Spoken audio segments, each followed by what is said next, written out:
All right, guys, this is a unboxing video that I've already cut the top open because there's a lot of stuff in here.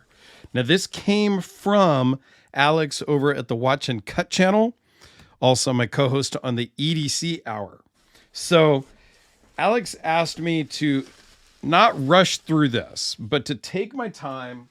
And if it was a longer video, then it would be a longer video. So yeah, and as I'm looking in here, he did send me a list of stuff that he was putting in for the most part, but I don't know all of them. So what I'm going to do is I'm going to set the box off to the side there. I have a chair next to my table, and let's just go through some of this stuff. We'll try to go through all of it in kind of a wow, I didn't realize. I knew he was sending me a watch or two, but I didn't realize it was going to be in this watch roll, so to speak. So I'm not going to know the names of all of this stuff, but we're going to go through it. So this is the Casio Oceanus, which is a super nice watch. Not sure how I like the square version of it, but the Oceanus line is a very high-end Casio line. Okay. This is the Surge Model 3. I believe this one is the Model 3. So we will talk about this. I'll do videos on most of this because I don't think I have seen any of these before. So we will... I'm probably not going to be able to put these things back where they were as we go through these, but that's all right. We'll kind of fake it a little bit here. This one here is a Tissot, which is funny because Alex's name is Tissot. So again, I'll get the specifics on these before I do videos. It's actually very cool. I kind of like that blue gradient dial. Oh man, this is going to be tough to put these all back in this case, Alex. This is weird. All right, so this one here is, a Yema. Again, I don't know much about these watches, so I will find out before we do videos. And if you guys want, in the comments here, tell me which ones you guys like and which ones you would like to see first. Now, this is the Zodiac Super Seawolf, which I was super excited to get my hands on because Alex talked so highly of it when he got it. I've handled a couple of other Zodiacs. I don't know if I've done any videos on them, but I do like the purple bracelet or the purple rubber strap. So this one I will actually wear. I don't love the Tropic style straps in general, but this is a watch that I do want to check out and I will just wear. In fact, I'll just leave it on for the moment. How about that? As we stick it in here. I try to get these unboxings done quicker, but hey, Alex wanted it to be a longer one. He sent a bunch of stuff, so this actually wears pretty good. I'm not sure about the strap though, now that I have it on. The Seiko GMT. This is very cool. I almost bought one of these, but I didn't. So this will be very cool to check out for sure. And I love the color, the orange and the black. All right, so let's see if I can kind of flop this together here and snap it back up. Kind of a cool knife roll. I've been thinking I need to get a knife roll because when I go to lunch, sometimes it's not worth bringing out one of my Pelican cases. All right, let me grab a couple. All right, I'm going to grab a couple of knives here just so they're closer at hand. And again, I don't know what all of these are, but I will get all of the details. Yes. All right, so this one, man, I'm going to pause it and I will be right back. A few moments later. Okay, I am back. This is the Red Horse Knife Works Ronin frame lock. Okay. Very cool. Earlier model with a little bit of lock stick. Okay. Here is the prototype Ronin also from Red Horse Knife Works. Alex specifically, I asked him to send this one up because my buddy Tony bought this on the secondary, sent it to me, and wanted me to check it out. And it's a historical piece because it's the very first knife that Ed ever really made. Follow it up with the production, or these are not production knives, they're customs, mid-tex, whatever you want to call them. But here is what he ended up making and selling.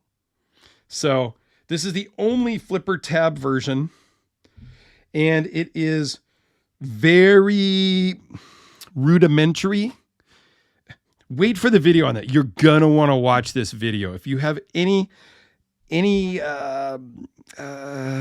love of Red Horse Knife Works, the Hellraiser, anything having to do with them, you're gonna want to see the video and the close-up of this guy. And it'll be cool because it can be compared to what ultimately did come out to the public, as my finger got in there. So I was super excited about this one. A little bit of lock stick. This is going back to Ed after I'm done filming it. Alex is going to have some anodizing done and some stuff. So yeah, that one is super, super cool. All right. Let's get on with it here. I told you guys this one was going to be a little bit longer. And partially because there's just so much stuff in here. Even if I tried to rush through them, I wouldn't be able to. Now, this is probably what Alex says, the best box of knives he's ever sent me. Now, this one, I don't even want to guess on some of these because I just don't remember what they all are. I want to say this is the F16.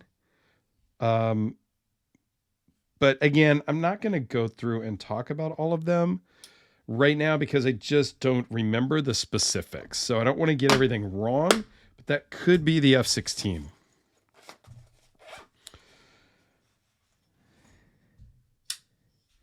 Front flipper, again, I'm going to have to get all the details from Alex. That's what happens in the unboxings is I'm opening stuff, just a bunch of random stuff. And if it doesn't have a name on it, like the Ronin, I knew what that one was. Plus there was a nice little tag in there.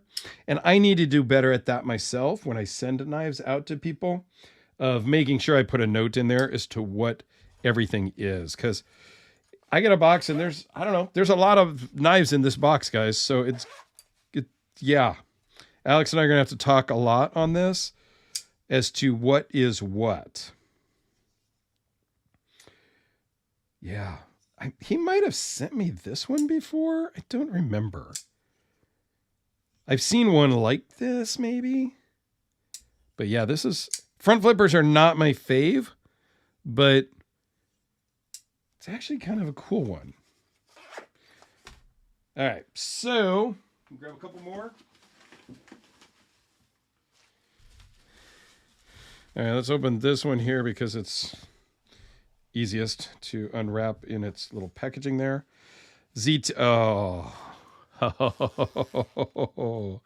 I believe this, yeah, this is the 777. Yeah. It's two different materials on the blade. Similar to how VC Edge does it with carbon fiber and, in this case, Damascus. It's got a Damascus pattern up here, and then the Vanex down here. They're married together. I'm going to have to get some more details on it. Watch Alex's video. But this is like legit his prized possession. So Alex, wow. Thank you again. Like, I've made some really good friends in this hobby for sure. That's why this one is in a zippered pouch and then in a very nice velvety, satiny, ooh, feels so good case or wrapped up thing. All right, so then we got some tape on these things, which always is a pain, but that's okay. I wonder if I could get all these filmed and packaged back up and I could just take them with me to the CCKS show in February. Alex and I will both be there. So this is the ZT0801, a Rexford design. I do like the older ZT stuff. This is actually very cool. Feels really good in the hand. Okay.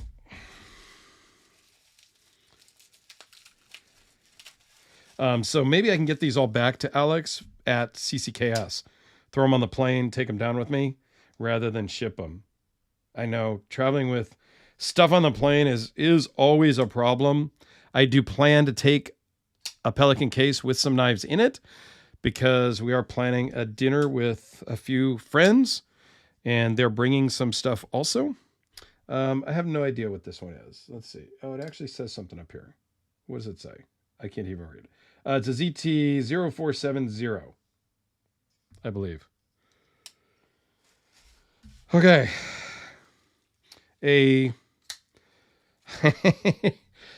Literally, he just did a video on this, like maybe the day before he sent it, where he took a standard orange Spyderco Warncliffe PM2, disassembled it all, and put it back together, and this is what he built.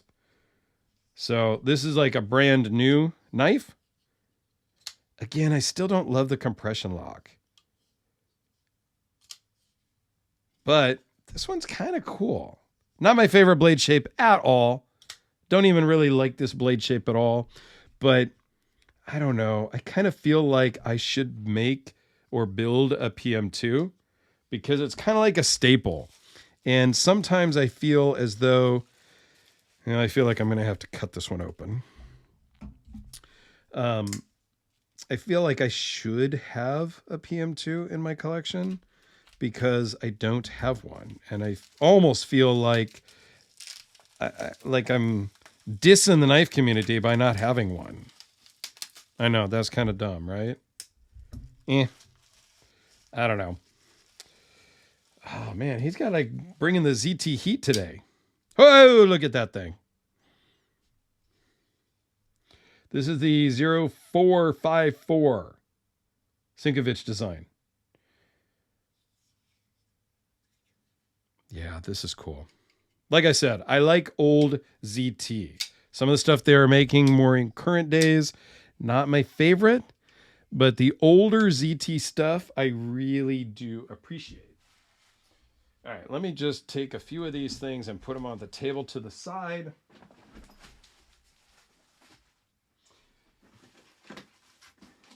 Oh, it looks like there's just two more things. So we're almost done, guys. Thanks for sticking around. I do appreciate it. Really? You tape your microfiber thing here? How am I going to get this off? I don't want to cut it because I don't want to cut the microfiber deal. Rubber bands, man. Come on. Because now you're going to have tape residue on this microfiber and all that crap. I think I know what this one is. Also another brand new knife of his. Like literally brand new. I'm going to cut a little bit here off camera so you don't see me destroy his microfiber. All right. This is the limited edition Shirogorov F3 Aqua something. Yeah. I really kind of like this one. I really like this one. And Shiro's not my favorite. No offense. Usually, from what I recall, the Shiros I've done before, the flipper tab, it's got a really hard detent. This one, it's a beautiful detent. Now, they did put this lanyard on here, which I'm not going to say nobody likes. It's basically their pivot. You can see it's got the hole there, the milling on this backside. So, but you can't take it off without untying it or cutting it. Alex is hesitant to do either. Our other friend, Freeze Arno, was like, screw it. And he cut the freaking thing off as he opened it out of the box. Because I think they only did 100 of these. Very, very cool. Let me see how it fits in my pocket really quick, just because. Oh, man. All right. This is actually really cool. So, Alex, I called dibs on that one. This, I don't know if you guys have seen before goat guns. So this is a miniature 19, let me zoom in because it's a miniature 1911 with a magazine. Oh, with 2 magazines. Okay. And it is a fully functional 1911. Just miniature size. And it has rounds that, from what I understand, it chambers around. You can press check it. And, oh, maybe it does not chamber the round? I thought it did.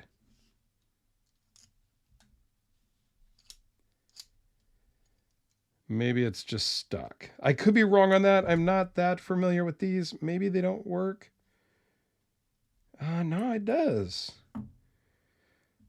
Does it not chamber? I can't tell for sure. Let me get a flashlight. I know. Now we're going long. No, it's...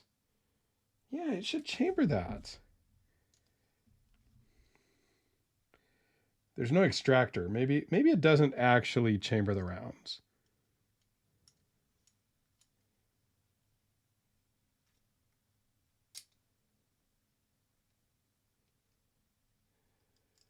Okay, so it doesn't actually chamber the rounds, but it does have little tiny rounds.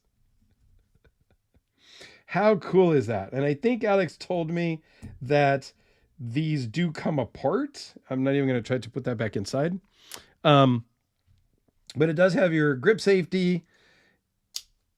I believe the trigger pulls. Yes.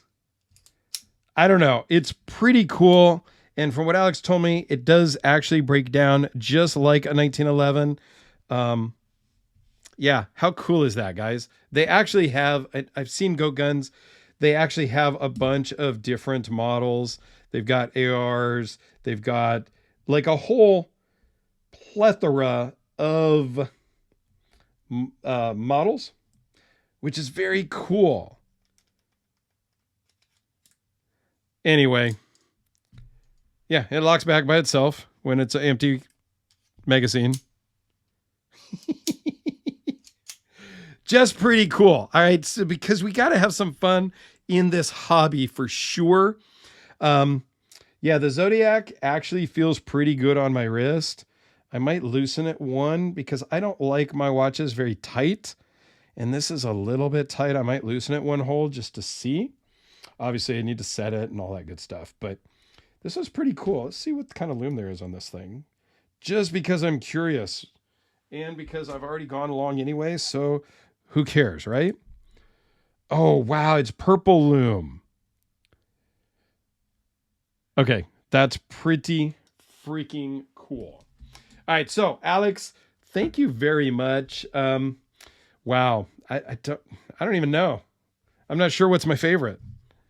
I do think I really like this Shiro. And I don't have a Shiro. And at some point, I should probably own a Shiro because they're iconic. And what kind of a knife guy am I if I don't own one? I don't know. Let me know your comments down below. What do you guys want to see first, last? What do you not care about? Let me know. And Alex, again, as always, thank you. All of you, please join the EDC Hour. Subscribe over there. We're trying to get it, trying to build that channel a little bit. We just crested over 400 subscribers. I know I have 6,500 plus. Go join us over there. There'll be a link down below and up in the corner. Thanks, guys. I know this went long, but I appreciate it.